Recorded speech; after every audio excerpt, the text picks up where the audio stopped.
Hi అందరికీ.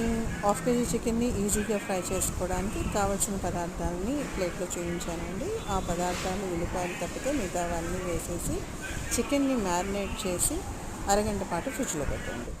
అరగంట పాటు ఫ్రిడ్జ్లో పెట్టిన చికెన్ తీసుకొని ఇప్పుడు ఒక కడాయిలో ఉల్లిపాయలు వేసి ఆ ఉల్లిపాయలు నూనె వేసి ఉల్లిపాయల్లో వేగాక ఒక బిర్యానీ ఆకు, కొంచెం జీడిపప్పు వేసి ఒక ఇలాచీ వేసి వేయించండి. బాగా వేగిన ఉల్లిపాయల్లో ఇప్పుడు చికెన్ వేయండి.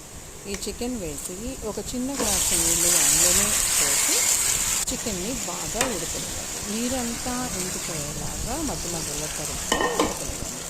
ఉడికిన తర్వాత చికెన్ మనకి ఇలా కనిపిస్తుంది. దీనిలో ఒక హాఫ్ గ్లాస్ నీళ్ళు వేసి, వేడి నీళ్ళు వేసి మళ్ళీ వేగనివ్వండి. లాస్ట్లో ధనియాల పొడి, కొత్తిమీర, పుదీనా వేసుకొని చికెన్ ఫ్రై రెడీ. చికెన్